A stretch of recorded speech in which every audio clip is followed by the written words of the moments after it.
होली कब है? कब है होली? जी हाँ दोस्तों, होली है 8 मार्च की। क्या आप एक्साइटेड हैं? पर दोस्तों आज एक्साइटेड तो हैं, पर बनाई क्यों जाती है? हम मनाते क्यों हैं त्योहार को? किसी को पता है? हाँ, होली का एक दहन हुआ था, वो सब हमें पता है, पर डिटेल में क्या पता है? चलिए एक नजर डालते हैं क्या हुआ। दोस्तों दो भाई थे, हिरण्यकश्यप और हिरण्यकश्यपु, और उनकी एक बहन थी होलिका। हिरण्यकश्यप और हिरण्यकश्यपु इतने ज्यादा बलवान थे कि उन्होंने सारी दुनिया पे राज किया। पूरी दुनिया के जितने भी बड़े बड़े महारथी रथी थे सबको उन्होंने हरा दिया। पर उन्होंने कहा कि भाई मेरी भूख नहीं मिटी, ये जो युद्ध की मेरी भूख है कोई मिटा नहीं पाया। सब इतने कमजोर थे कि मैं 2 मिनट में हरा दिया। तो जो उनका बड़ा भाई था हिरण्यकश्यपु, उसने क्या कहा कि भाई मैं तो जो सबसे बड़ा इंसान है ना, दुनिया धरती का परमात्मा है, मैं तो उससे युद्ध करूंगा। और वो कौन है आप सभी को पता है, वो है विष्णु भगवान। उसने विष्णु भगवान में बैकुंठ में जाके उनके घर के बाहर खड़े होकर ललकारा उनको कि ये विष्णु बाहर निकलो, मैं तुमसे युद्ध करने आता हूँ। भगवान ने के नाक से वराह अवतार का, आप जी हाँ आपको पता ही होगा, वराह अवतार जो थे उनका जन्म हुआ उनके नाक से।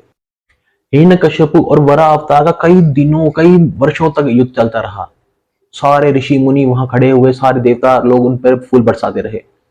सबने कहा प्रभु बहुत हुआ, अब इसका वध कीजिए, और अपने सुदर्शन से उसका वध किया। पर यह बात जब हिरण्यकश्यप को पता चली तो वो बहुत क्रोधित हो गया। उसने कहा मेरे भाई का वध हो गया, मैं इसका बदला जरूर लूंगा। तो उसने क्या करा, उसके लिए उसने किया तप। वो हिमालय पे चढ़ गया और उसने तप करना शुरू कर दिया। वो कई सालों तक तपस्या करता रहा, पर उसको कोई भी वरदान नहीं दिया गया। सारे भगवानों ने यही सोचा कि ये अभी इतना बलवान है, अगर इसको कोई वरदान मिल गया तो ये किसी से हारने वाला नहीं, ये सबका नाश कर देगा। पर उसका जो मनोबल था वो इतना ज्यादा स्ट्रांग था, उसने हार बिल्कुल नहीं मानी।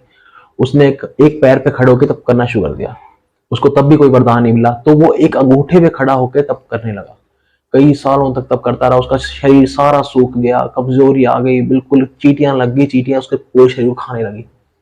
दोस्तों उसके तप के प्रताप से सारी धरती जलने लगी, जीव जंतु सारे मरने लगे, समुद्र का पानी खोलने लगा उसके तप के प्रताप से। इतना ज्यादा प्रताप हो गया उसके तप का, पर उसको फिर भी कोई वरदान नहीं दिया। सारी जगह सारे भगवान मिलकर भगवान ब्रह्मा जी के पास गए कि भगवान ब्रह्मा जी आप इसकी जो तपस्या है इसको संपूर्ण कीजिए, इसको वरदान दीजिए, नहीं तो ये सारी धरती का नाश कर देगा। तो ब्रह्मा जी प्रकट हुए, उन्होंने अपने पानी के छींटे हिरण्यकश्यप पर मारे, और वो दोबारा जैसा उसने तपस्या करनी शुरू कर दी वैसा ही दोबारा हो गया। उसने पूछा क्या मेरी तपस्या पूर्ण हो गई? तो ब्रह्मा जी ने कहा हाँ हो गई तेरी तपस्या, मांग क्या मांगता है? तो उसने कहा कि मेरे को अमर होने का वरदान दीजिए। ब्रह्मा जी बोले अमर तो मैं भी नहीं हूं, मैं तो कैसे वरदान दे दूं? तो उसने कहा कि मैं वरदान मांगता हूं, ना मैं दिन में मरूं ना मैं रात में मरूं, ना किसी जीव से मरूं ना किसी जानवर से मरूं, ना मैं हवा में मरूं ना मैं जमीन पर मरूं, ना मैं अस्त्र से मरूं ना मैं शस्त्र से मरूं। तो भगवान ने कहा ठीक है, यही तेरी वरदान चाहिए तुझे? कहा हाँ मुझे यही चाहिए। तो उसने कहा, भगवान ने कहा ठीक है तथास्तु, तेरा वरदान यही होगा। वो वापस आ गया। जो उनका बेटा था प्रहलाद, दोस्तों वो भगवान की पूजा करता था, भगवान विष्णु की पूजा करता था। ये देखकर हिरण्यकश्यप का खून खोलने लगा कि भैया मेरे बड़ा भाई का वध किया किसने? विष्णु भगवान ने, और तू उसी की तपस्या करता है, उसी की पूजा करता है। तो ये बात सुनकर होलिका को बुलाया गया, जो उनकी बहन थी। मैंने बताया था आपको, हिरण्यकश्यपु था और उनकी एक बहन थी होलिका। तो होलिका को बुलाया गया। होलिका को वरदान था कि वो कभी जलेगी नहीं। तो उसने क्या किया, प्रहलाद को अपनी गोद में बिठाया और आग में बैठ गई।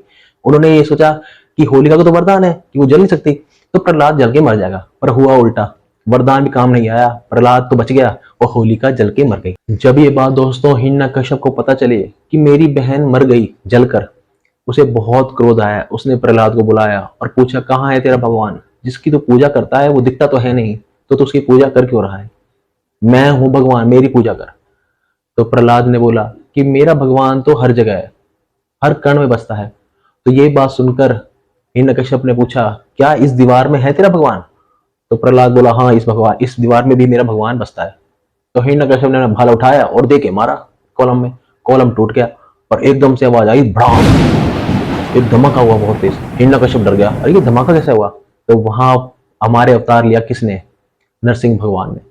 नरसिंह भगवान ने खिलौने की तरह हिरण्यकश्यप को उठाया, गोद में बिठाया और घर की चौखट पर उसको अपनी गोद में बिठा लिया और उसको बोला कि देख हिरण्यकश्यप, ना दिन हो रहा है ना रात हो रही है, ये एक शाम का समय है।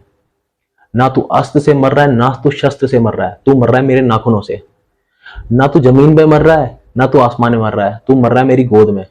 और ना मैं इंसान हूं ना मैं जानवर हूं, मैं आधा इंसान हूं मैं आधा जानवर हूं, और उसका शरीर फाड़ के अलग कर दिया। दोस्तों ये थी कहानी होली की। आई होप आप सभी को मजा आया होगा, और मुझे भी। आपको दोस्तों आज के लिए बस इतना ही। अगली वीडियो में आप सभी से होगी मुलाकात, तब तक के लिए धन्यवाद।